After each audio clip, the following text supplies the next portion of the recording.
কলকাতার খুব কাছে পাঁচটি দুর্দান্ত পিকনিক স্পটের হদিশ এই ভিডিওয়ে।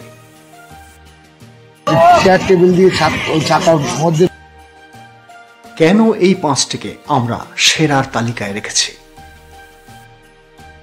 সব দিক থেকে বিচার করলে একদিকে বেড়ানো, প্রাকৃতিক পরিবেশ এবং পিকনিকের সরঞ্জামের যাবতীয় সরঞ্জাম মজুদ যেখানে, সেই 5টি।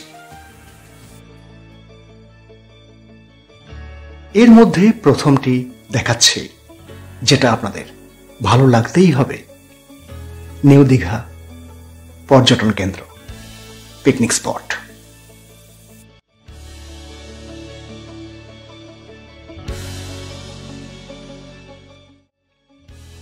পাশ দিয়ে বয়ে চলা সরস্বতী নদী, যদিও তা মজে গেছে, আর 1 কিলোমিটার জুড়ে বিস্তৃত এই সবুজ পার্ক।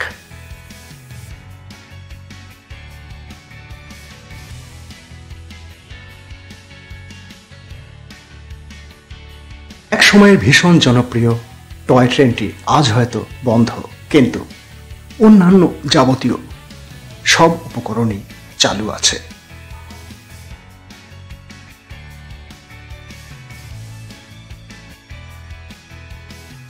এই পিকনিক স্পট সকাল 8টা থেকে বিকেল 5:30-6টা অবধি খোলা থাকে পিকনিক করার জন্য, এবং সারা বছর আপনাদের জন্য খোলা। এখানে শেড দেয়া এক একটি পিকনিক স্পটের জন্য মাত্র 150 টাকা করে প্রবেশ মূল্য, এবং পার হেড 20 টাকা সকলের জন্য। পার্কিং এর সুব্যবস্থা এবং ক্যাটারারের নাম্বারও স্ক্রিনে দিয়ে দিলাম।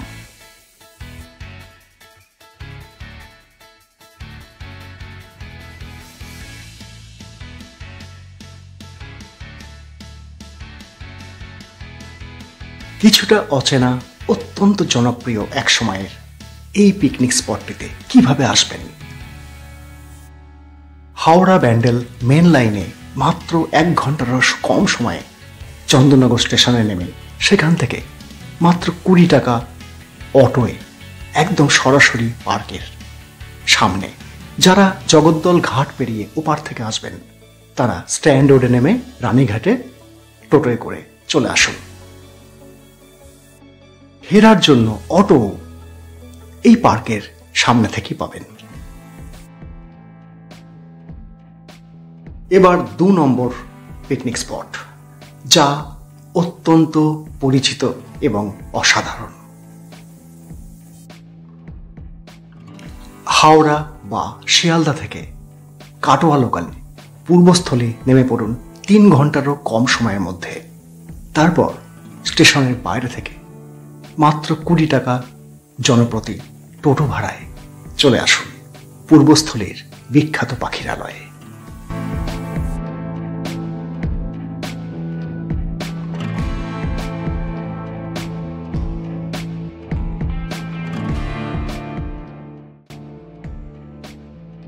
এর একদিকে রয়েছে সুসজ্জিত পার্ক সকলের জন্য, বাচ্চাদের জন্য। আরেক দিকে রয়েছে আমবাগান পিকনিক স্পট, যেখানে এখানকার স্থানীয় মানুষরা ভীষণ সহযোগিতা করবেন আপনাদের, কোনো চিন্তা নেই।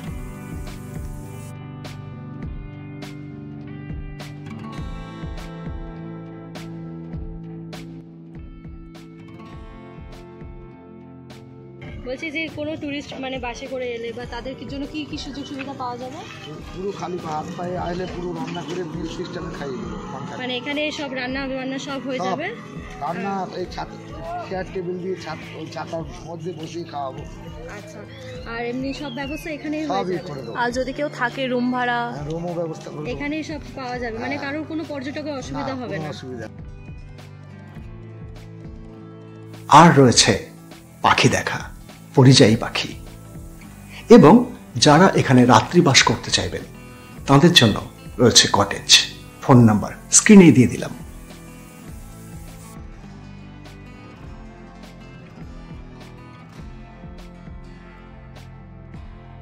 একদিকে পিকনিক, অন্যদিকে নৌকো ভ্রমণ, পাখি দেখা, পার্কের আনন্দ সব মিলিয়ে পূর্বস্থলী চুপির চর জমজমাট পিকনিক স্পট হিসেবে।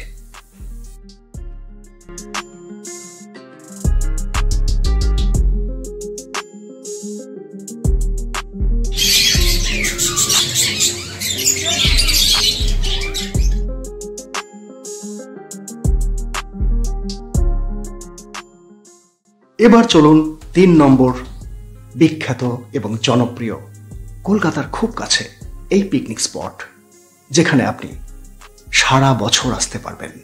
অসাধারণ পরিবেশ।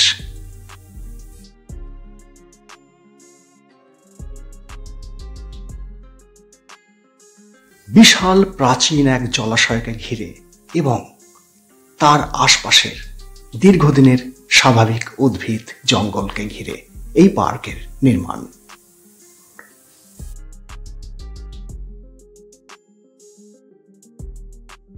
এছাড়া সব থেকে বড় আকর্ষণ এই পার্কের টয় ট্রেন। এই যে দেখছেন পিকনিক স্পট, এগুলির ভাড়া কত জানেন? মাত্র 250 টাকা। আর যেগুলো শেড নেই সেগুলো কোনো মূল্য দিতে হবে না।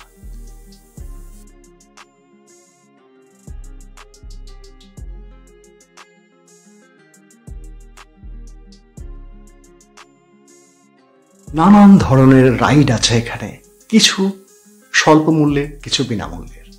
বাচ্চারা খুব আনন্দ পাবে। শুধু বাচ্চারা কেন, বয়স্ক, মহিলা, সমস্ত মানুষের জন্য এই পার্ক কল্যাণী পৌরসভার এক অবদান।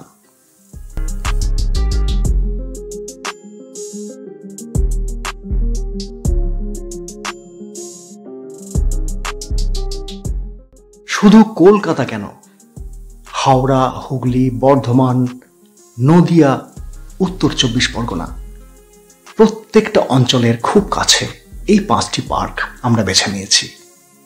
কেমন লাগছে ভিডিও অবশ্যই জানাবেন।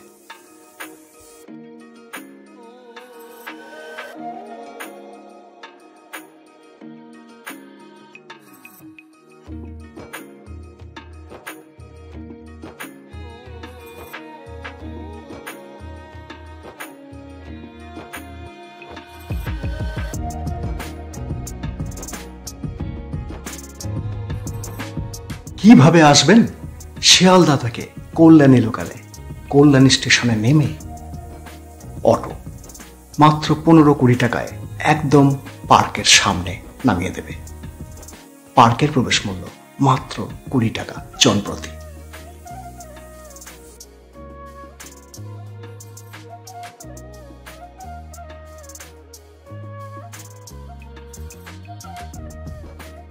কল্যাণী লেক পার্ক বা টয় ট্রেন পার্কের নিয়ম কানুন স্ক্রিনে দিয়ে দিলাম, একটু দেখে নেবেন।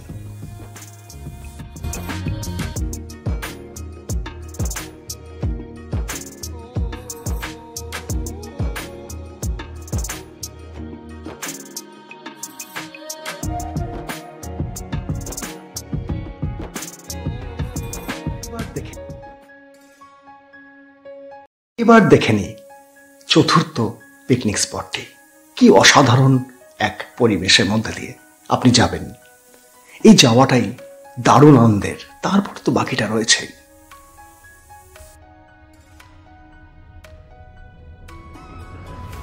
এটি হলো চর কৃষ্ণবাটি অ্যাথেনা ইকো পার্ক। পার্কটা একবার ভালো করে দেখি।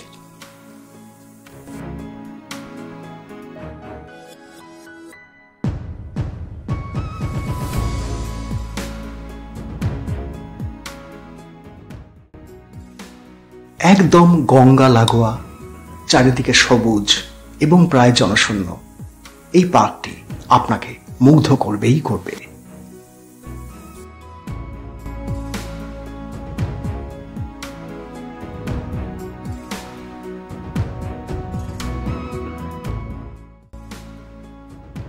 (2021) সালে এই পার্কটি নির্মাণ শুরু হয়। বৈচিত্র্যময় গাছেদের মধ্যে দেখুন কমলালেবু গাছও হাজির।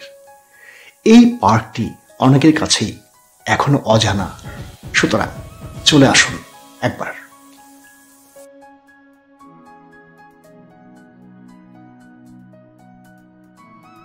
এই শেড দেয়া সবুজ গাছের নিচে অপূর্ব সব পিকনিক স্পট, যার ভাড়া মাত্র 500 টাকা একটা দলের জন্য এবং জনপ্রতি 15 টাকা।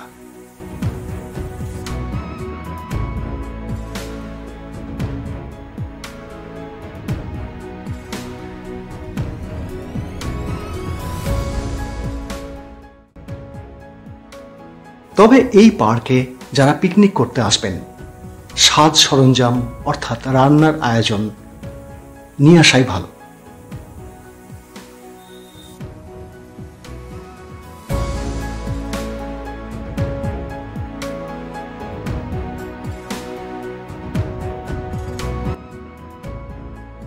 আর একটা পরামর্শ, যে টোটোয় আসবেন সেই টোটো বন্ধুকে জানিয়ে রাখবেন, ফোন নাম্বার দিয়ে রাখবেন, তিনি যথাসময়ে এসে হাজির হবেন, আপনাদের গুপ্তিপাড়া স্টেশনে পৌঁছে দেবেন।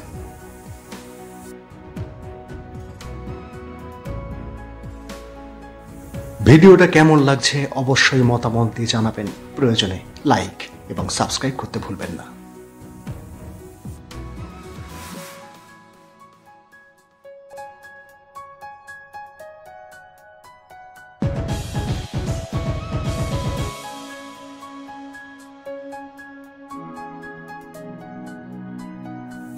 এই পার্কে কিভাবে আসবেন? হাওড়া বা শিয়ালদা থেকে কাটোয়া লোকালে গুপ্তিপাড়া স্টেশনে নেমে পড়ুন 2 ঘন্টারও কম সময়ের মধ্যে। তারপর গুপ্তিপাড়া স্টেশনের ঠিক বাইরে থেকে একটা টোটো নিন, যার ভাড়া জনপ্রতি 30 টাকা। আধ ঘন্টার মধ্যে পৌঁছে যাবেন এই অসাধারণ এথেনা ইকো পার্কে এবং গ্রামীণ প্রকৃতির সঙ্গে মিলেমিশে একটা দিন কেটে যাবে অসাধারণ।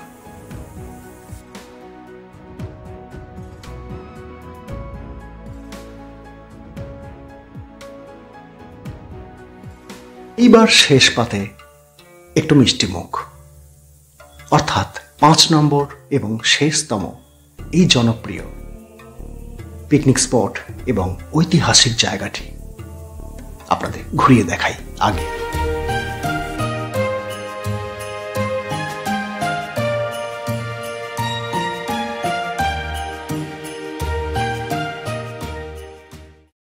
চিনতে পারছেন কি?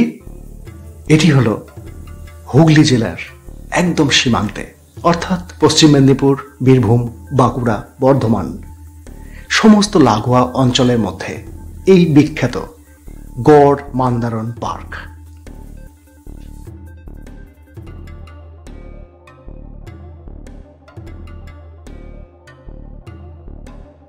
একথা বলা যেতেই পারে বাংলার সব থেকে বিশাল আকৃতির পার্ক বা পিকনিক স্পট এটি।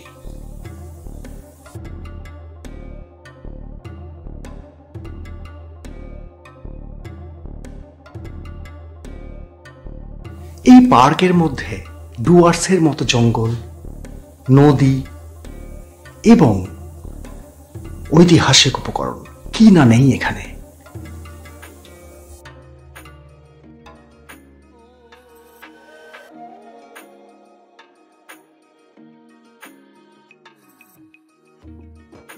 সাহিত্য সম্রাট বঙ্কিমচন্দ্র চট্টোপাধ্যায় তার দুর্গেশ নন্দিনী উপন্যাস এই গড় মান্দারণ পার্কের বা আজকের যে পার্ক সেই অঞ্চলের পটভূমিকেই অবলম্বন করে রচনা করেন তার প্রথম উপন্যাস।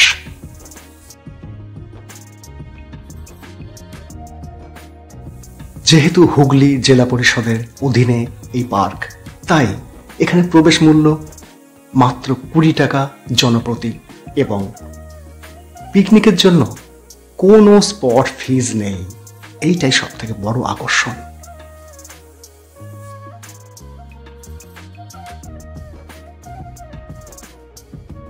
তবে যদি কটেজ চান মাত্র 500 টাকা দিলেই মিলে যাবে, যেখানে লাইট পাখা সবই আছে।